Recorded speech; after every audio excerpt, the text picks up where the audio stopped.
Today in the Global African, we'll talk about reparations in the Caribbean. We'll also look at a project empowering women and addressing climate change in Tanzania. That's Today in the Global African. I'm your host, Bill Fletcher. Thanks for joining us, and don't go anywhere now.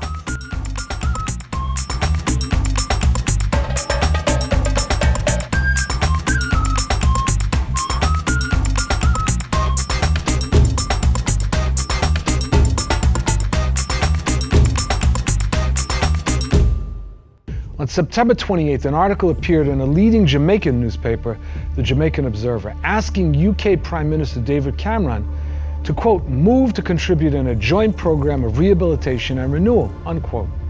The piece was authored by Hilary Beckles, chairman of the Reparations Commission of the Caribbean Community, CARICOM. This petition came on the heels of Cameron's first official trip to Jamaica.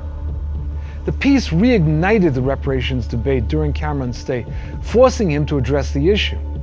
On September 30th, speaking before the Jamaican Parliament, Cameron asserted his belief that the Caribbean had come from a long shadow of slavery. Using the analogy of two friends that had once experienced dark times, Cameron dismissed the idea of reparations altogether, calling on the Caribbean to move on. What Prime Minister Cameron did not mention was a legacy of the slave trade on both the Caribbean and the UK. Many of the Western powers that thrive today can trace much of their wealth to the profits made off of the slave trade. The Caribbean states, however, face many challenges such as systemic poverty, illiteracy, and public health crises, problems that much of the industrialized world does not face. These problems are not created in a vacuum, but trace their roots to slavery and colonization.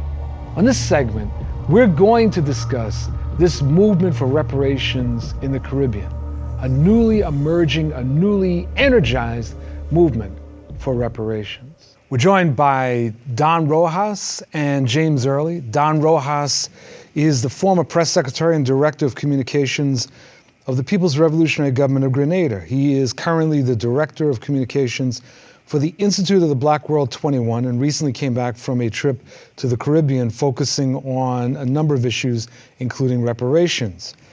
Also joining us is James Early, a scholar and member of the board for the Institute of Policy Studies. He also recently came back from a trip to the Caribbean focusing on the issue of reparations. Gentlemen, welcome to the Global African.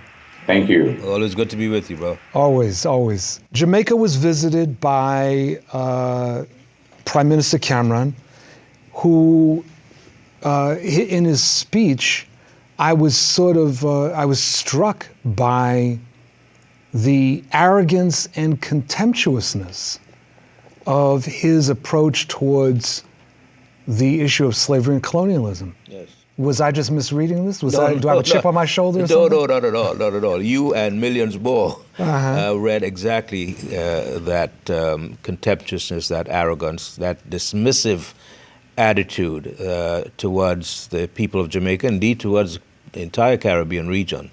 And I would even go further to say towards black people around the world. Mm-hmm. What he said essentially was that slavery, of course, was an atrocity. He admitted that. Mm-hmm. The British slave trade in Jamaica, in particular, had caused lots of pain and anguish over many years. But he said, let's put that behind us. That's a thing of the past. He lifted up his own country for having the quote-unquote courage and foresight to abolish slavery in the first half of the 19th century.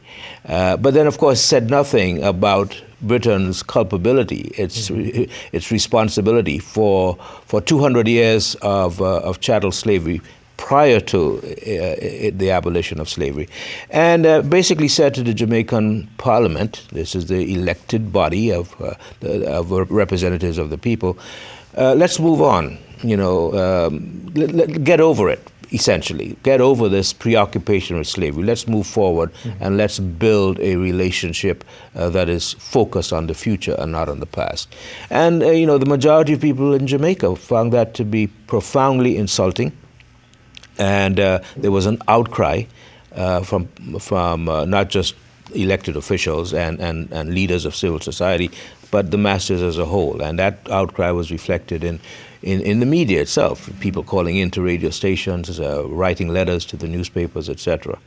It really did rile up the Jamaican people, and indeed it had a ripple effect throughout the Caribbean region. Now, to add insult to injury, what Cameron said in his speech to the Jamaica Parliament is that the British government is prepared to provide assistance to Jamaica to the tune of some £350 million to build a prison, right, build a quote-unquote modern prison that would house Jamaican criminals currently being held in British prisons. They would be repatriated to Jamaica, and Britain would help Jamaica to build a prison to hold them in jail. It was, again, just to add salt to the wound. Let me just add to Don's point, because while I think this was a brazen kind of comment, amplified by the fact that Jamaica is just about a little over half a century into its independence out of colonialism. And so you've got a head of state from a former colonial power visiting, and I think that amplifies this issue. However, I think it's part and parcel of a general statecraft on the part of colonial powers and on the part of the United States government, both Democrats and Republicans. Keeping in mind that Democrats and Republicans here in the United States do not uphold or endorse, in fact, they reject the issue of reparations, that even the Obama administration has followed the written prescription of presidential candidate Hillary Clinton against the follow-up protocols of the World Conference Against Racism in 2001 in Durban, South Africa. And so while this was very explicit, it's part and parcel of a general orientation of Western powers. At the same time, within weeks, the United States government put in a number of extra $1 million into reparations around the Holocaust. Prime Minister Merkel of Germany, former colonial power in Africa, upholds the teaching of the Holocaust and reparations, ongoing reparations for the crimes against humanity that was the Holocaust. And that this issue of expelling Jamaicans, probably significant numbers of whom are British citizens, not just immigrants, is part and parcel of a Western statecraft, i.e. the United States government expelling Latinos from the United States and sending them back into Central America, gang members, young men in particular who may have come with parents who do not speak Spanish but carry a Latin or Hispanic surname. And this has given rise, intensification to gang warfare in Central America and the fleeing of children being sent by their parents so that they will be not sequestered and involved in these gangs to the United States. So what Cameron did stands out, but let us be clear that it's part and parcel of a general statecraft of the refusal to address the issue of reparations, including by governments here in the United States. Don, you've done a bit of writing on the emergence or reemergence of the reparations movement in the Caribbean. Right. And I was wondering if you could just explain what has driven this reemergence? What has triggered this? Yeah. What has triggered it is a growing recognition on the part of Caribbean governments that are members of CARICOM, that colonialism, the aftermath of colonialism, the legacy of slavery and colonialism, left what has been characterized as a mess in the Caribbean region. Social and economic and political indicators of poverty, enduring and persistent poverty, high rates of diseases, public health indices just among the worst in the world. Both scholars and political elites are now recognizing that a lot of this that is holding back the sustainable development of the region it can be traced directly to the legacy of slavery and colonialism. So that recognition, that awareness has been growing in recent years, compounded by the vulnerability of the small national economies of the Caribbean region that were hit extremely hard by the global recession of 2008, 2009, that pretty much put the brakes on development throughout the region, and in some cases created negative growth in many of the smaller countries. They recognized how vulnerable they were to the fluctuations in the global capitalist economy. And they felt that was a time to, in fact, lift the issue of reparations up as a developmental issue.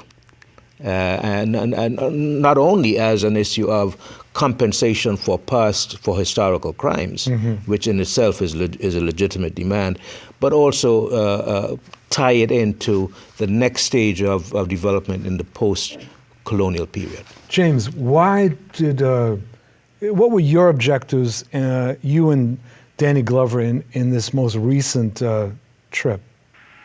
Well, both Danny Glover and I have, among other areas of the world, including here in the United States, been involved in a lot of international issues with Afro-Latins.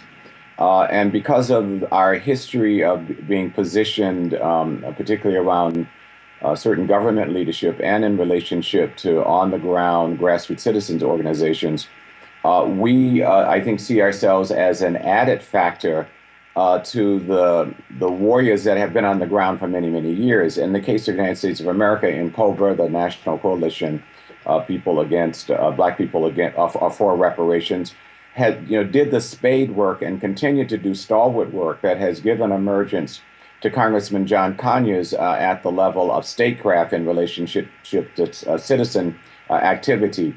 So we are trying to make a contribution to that, but I want to not let that obscure the fact that we've got people like in COBRA who for decades have been involved in this work and have set the basis for people like ourselves and others now to enter and make contributions.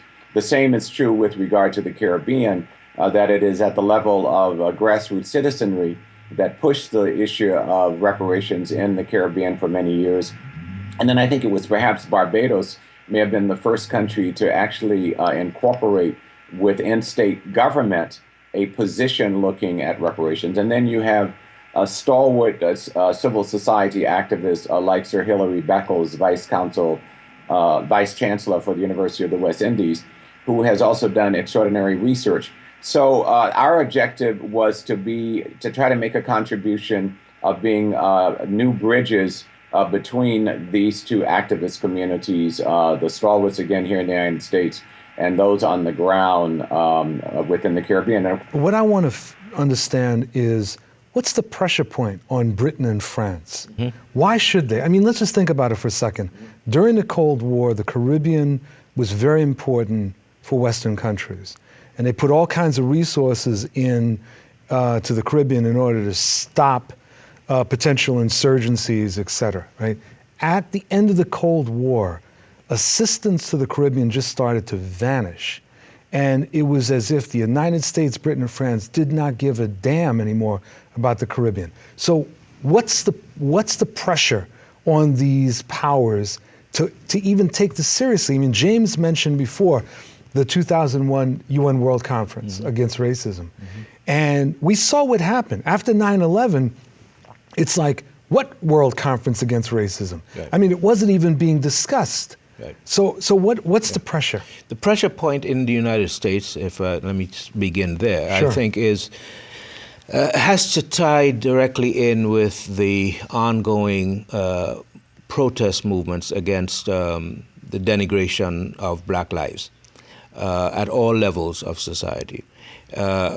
Some have called the Black Lives Matter movement sort of the new stage of the civil rights movement, led by young people who are demanding fair treatment from agencies of the state, in particular the police officers in cities all across the country. They critique, the mounting critique, particularly by young people, of structural racism and institutionalized racism, right? There are overlaps and there are tie-ins with the arguments of the reparations movement.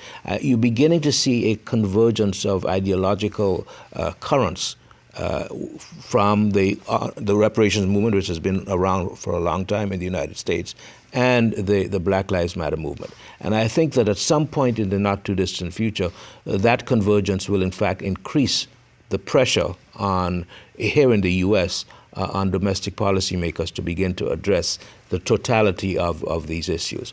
At the level of the Caribbean region, you are correct. The strategic, the geopolitical strategic significance of the Caribbean to Britain, for example, during the Cold War period, is not as high as it was, say, 20 years ago. So the pressure point on Britain would be to frame a narrative that drives home the moral responsibility, the moral duty of a quote-unquote civilized society like Britain to come to terms with its history, with the history of brutality against its former colonial powers that in fact have contributed to the underdevelopment and continue to impact the underdevelopment of the former colonies of Britain throughout the region, throughout the Caribbean region. James, final word. If I just might add quickly, the objective conditions of colonialism, of slavery, of ongoing racism motivates our African diaspora and African populations to press their governments for policies to address that. Finally, Barack Obama is forced as a result of the reaction in the African American community and broader liberal progressive communities in the United States to come out and say that we have a structural problem of racism in the United States, something that he did not really want to come to, but citizen action has forced him to that. In the context of the Caribbean, I think it's important for us to realize that the Caribbean, again, becomes a pivotal area in this hemisphere. The Russian prime minister has been there. The Chinese head of government has been there. The Indian, everybody is going into the Caribbean and into Latin America. And as this is a reflection of a new strength among Caribbean governments that can't be pushed around in the same way that they were pushed around some years ago. I think now we have to bring an additional consciousness to this, and that is to say to candidates, for example, in the state of Maryland, Donna Edwards or Cummings, who may run for the Senate. What's your position on reparation? That is a very focused frame perspective of working with the Black community for its own self-development and not passively sit and wait to see how a few activists and a few politicians are doing this. We have seen major strides in recent years in reparations. Now we need to bring more conscious analysis and more conscious citizen engagement of pushing their policymakers at all levels to develop packages of reparations that actually just relate to the contemporary needs of development of the African American communities and African diaspora communities. Gentlemen, thank you both very much for joining us in the Global African. Thank you for having us. All right, take care. Thank you for joining us for this segment of the Global African. I'm your host, Bill Fletcher, and we'll be back in a moment, so don't go anywhere. There is a fascinating development taking place in Tanzania, where the Maasai people have spearheaded a project aimed at empowering women and addressing climate change. This project, called the Maasai Stoves and Solar Project, employs many Maasai women who help build wood stoves. These stoves are much more energy efficient than the open fires that people have traditionally used. These stoves have reportedly removed 90% of cooking smoke, saved large quantities of firewood, and cut down on wood gathering labor. Kisioki Mwatiko, a leader of this project, is currently on a month-long tour here in the United States, and we had an opportunity to sit down and talk with him about this work. Welcome to the Global African. Thank you so much. Our pleasure. So I was very intrigued about this project. It was through a friend of mine that I heard about you and this project, and I said, wow, this is really interesting. So I wondered if you could explain what exactly is this Stoves and Solar Project, and where did it come from? Yeah, it's really interesting to hear for someone who haven't heard about this project. The Maasai community or society live in remote rural areas in Tanzania, and they used to cook and live in these little thatched roof homes, and it's what attracted I and my other colleagues to start work with the Maasai women to design a stove that is appropriate for their cooking style, and take all the smoke out the house. They've been cooking with 3-stone fire, and all the smoke get inside the house, make kids to be sick, make women to become blind when they get to the age of 40 or 50. So that was a thing that have pushed us to work with the Maasai women to design a good stove that they really like, and they never abandoned it, and it took all the smoke from their house. So the women themselves designed the stoves? They work with us and the Yeah. other engineers from United States. We have a retired Brandeis physics professor who was doing a project a stove and solar project in Zanzibar. And the British woman who been close to the Maasai found him on his website doing this stove project. And she invited him to come to the Maasai land and work with the Maasai women to design a good stove that can take the smoke out the house, and also have to use less wood as they've been walking long distance to look for firewood. So when Professor Lang came, I get assigned to help him. I got very interested in what he'd been doing in Zanzibar. And we organized the Maasai women from 3 villages to work with us to design this stove. It took us about a year and a half to get a good stove that the Maasai women like, and it cook all of kind of food that they normally cook. Let me ask you a final question. Your visit to the United States, what was the purpose of the visit? Was it to promote this project? The initial purpose of me being here in the United States, last year we got a grant to introduce a microgrid solar electrification in the rural Maasai area. At the first time, the Maasai got electrification in this rural, remote area. Wow. So because of that, the USAID, through their peer program, which is a partnership to enhance and engage in research organization work under USAID, announced another supplement $5,000 grant. And when we were working to install this microgrid, there was a guy from Paonia, Colorado, who was the founder of Solar Energy International.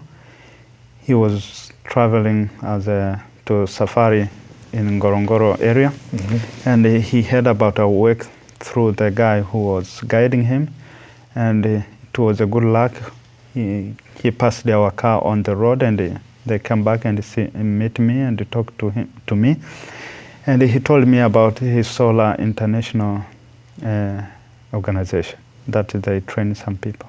So when I see this supplement grant, I said, why don't I try to shape my skill and become more expert in solar electrification?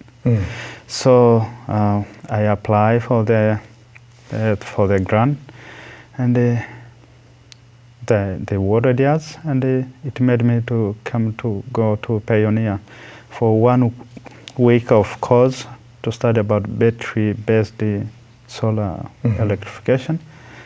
And that was the initial purpose of me to visit here, the United States. Thank you very much for joining us. Hisioke Moitiko. Yes. Thank you very much for joining us and sharing this with our viewers. Yeah, thank you so much. And for those who are interested to learn or to see what we have accomplished in Mount, they can visit our website, which is www.internationalcollaborative.org. There's a lot of information about what we're doing in Tanzania. Great. Thank you very much. Thank you for having me here. Pleasure. And thank you very much for joining us for this episode of The Global African. I'm your host, Bill Fletcher, and we'll see you next time. Take care.